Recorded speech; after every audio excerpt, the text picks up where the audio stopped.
asithobeke simbingelele kubafowethu emndenini wethu waka TikTok, Facebook, WhatsApp, Instagram, yonke indawo bafowethu. Le video cabanga ukuthi kubalekile ukuthi siyisherelane bayibona abantu abaningi ngokwemvume yomndeni wakaDlamini. Bafowethu ngizona ukhomba umuzi kamfowethu bangi-asayinile bacela ukuthi nginenzele ivideo, so ngikhona bafowethu la endaweni yakwaKopi kwaDungamanzi. Naye bafowethu iproject umfowethu kade ebhizi ngayo, bakhombe nendlu leya lena kade seyiphelile irawoni, and then bese kube yinayi-ke i-double story le mfowethu kade ebhizi ngayo. Cabanga ukuthi bafowethu niyayibona, izama ukuthi bayibone. Inkinga bafowethu sekuhlwile nje, sekukunikhomba nje ngiyanitshontshela nje yabo, unikhomba nje sakuyitshontsha, but lo umsebenzi ubhuti kade ebhizi ngawo ngokwemvume yomndeni. Lokho angikwenze kube i-disclaimer, engicela ukuthi lokho ngikwenze i-disclaimer leyo.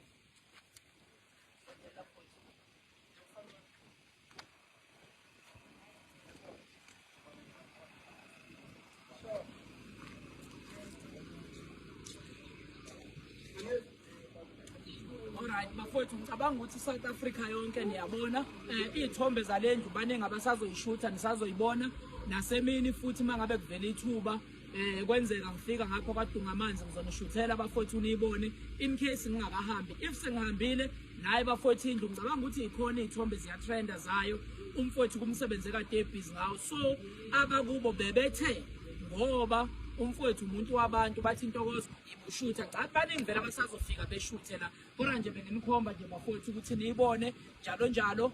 Kunombono-ke bafowethu kade nike naba nawo, ngawubona umbono usekhulator ku-social media, ungaba wrong ungaba right, ningawuphasisa ningawufailisa umbono bafowethu. Abantu kade bewuvezile ukuthi thina singabalandeli bomculo kungaba njani ukuthi akade bekholelwa emculweni wale ndoda ubelapha. Sithi-ke thina ngisacala ehlisa umsindo kancane bafowethu, sithi-ke thina njengabalandeli bomculi wakho umfowethu sithi cha si-willing ukuthi sisize. Baningi-ke bafowethu kade bevele bathi ba-willing ukuthi besize. Uma ngabe mfowethu ufuna ukusiza la ekhaya awuxhumani nami, mina kade ngenikhomba nje kuya phambili ngizoninika ama-details abantu bomndeni wakhona la ekhaya. Okwami nje benginikhomba necomment eke yavela ngayibona kuyi-comment esekhuleyithayo uma ngabe ngiphosta ngomfowethu.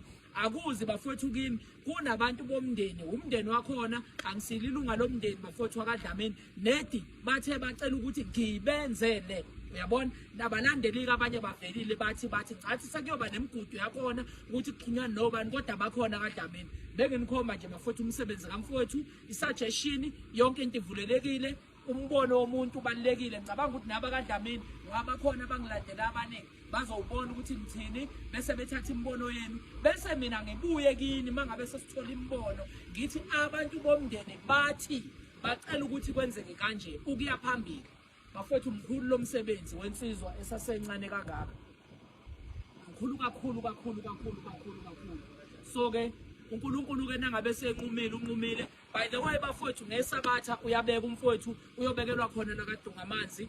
Mawufika nje kaPopo ujika u-left bese uhambe straight. Mangabe nje udlule kusho ukuthi ferry ulethe ugela ferry, mawusuka ngale ngePhomoroy then kwaKopo uthi left uhambe straight. Ke sisakhulume nomasipala ukuthi bazivulele, ngicathi bazoyithiwa nabo le video. Ngicela bafowethu kuyivala ngeke ngikhulume ngeqise.